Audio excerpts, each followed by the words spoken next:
गाते रहो, मुस्कुराते रहो, आगे चोट न लग जाए, इसलिए हम अपनी बात विराम कर रहे हैं। अगली बार कथा सुनाएंगे तो खूब ठटरी मारेंगे धर्म विरोधियों की। नमस्कार साथियों, स्वागत है आप सभी का ऑफिशियल सोमन 08 में। मित्रों, हम चर्चा करने वाले हैं बागेश्वर धाम सरकार की बंगाल यात्रा के विषय में।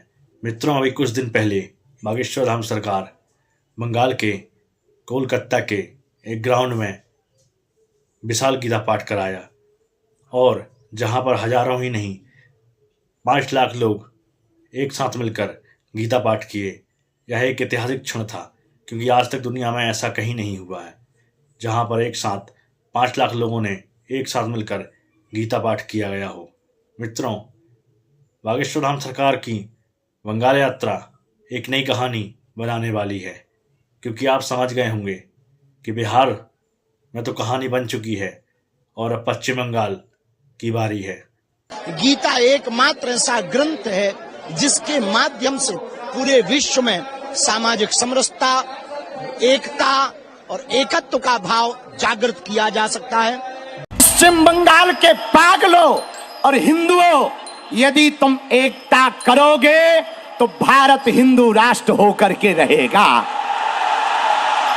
मित्रों, बागेश्वर धाम सरकार की यह यात्रा एक ऐतिहासिक यात्रा मानी जा सकती है, जिसमें बागेश्वर धाम सरकार ने यह बात कही कि आप इस देश में भगवाए हिंद चाहते हो या गजवाए हिंद चाहते हो, आप इस देश के झंडे पर चांद देखना चाहते हो या चांद पर अपना झंडा देखना चाहते हो।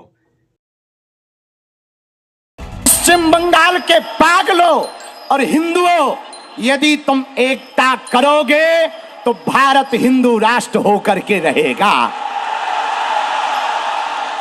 भारत को आप निर्णय करना होगा, आप लोगों को गजवाए हिंद चाहते हो या भगवाए हिंद चाहते हो। भारत में तनातनी चाहते हो या सनातनी चाहते हो। तिरंगा में चांद देखना चाहते हो या चांद पर तिरंगा देखना चाहते हो।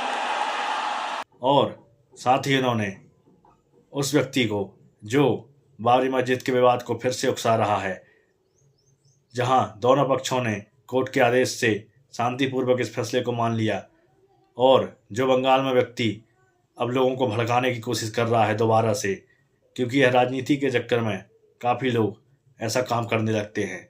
इसका जवाब बागेश्वर धाम सरकार ने दिया है। ऐसे हुआ था, राम मंदिर का जो असली ढांचा था वो जब गिर चुका था, तो हम अगर ये भी करेंगे, ये भी अगर हुमायूं करेंगे तो हम ये भी गिरा देंगे। कभी भी भारत में बाबरी मस्जिद दोबारा नहीं होगा। और मित्रों, बागेश्वर धाम सरकार ने साथ ही यही कहा कि इस देश को एकता के सूत्र में बांध रखने के लिए हिंदू एकता और हिंदू को एक साथ रहना होगा। हिंदू एक साथ रहेगा तो सुरक्षित रहेगा, और साथ ही राष्ट्र में एक उच्च व्यवस्था और देश की शांति बनी रहेगी। हिंदुओं में फूट चाहते हो या एकता चाहते हो? कौन कौन हिंदू एकता चाहता है?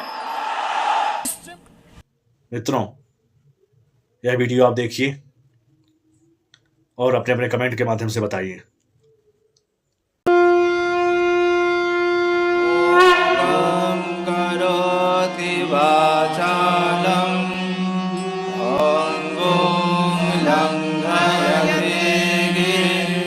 भारत 5 लाख कंठ से गीता पाठ कोलकाता पश्चिम बंगाल की इस भूमि पर ये महासंग्राम दिखाई पड़ रहा। ये लोगों का उत्साह, आस्था का सैलाब, मानो कोलकाता में महाकुंभ लग गया हो। हम पूरे पश्चिम बंगाल और कोलकाता के वासियों को, भारतवासियों को बहुत बहुत साधुवाद दे रहे हैं। सनातन एकता ही इस देश का और विश्व का, विश्व शांति का सबसे बड़ा माध्यम है। भारत में हम तनातनी नहीं, सनातनी चाहते हैं। भारत में हम गजवाए हिंद नहीं, भगवाए हिंद चाहते हैं। गीता एकमात्र ऐसा ग्रंथ है जिसके माध्यम से पूरे विश्व में सामाजिक समरसता, एकता और एकत्व का भाव जागृत किया जा सकता है। गीता ग्रंथ महान है, गीता का ज्ञान महान है, गीता भारत की शान है और गीता ही भारत का स्वाभिमान है। जिस घर में गीता जी है वह घर भी देवालय से कम नहीं है।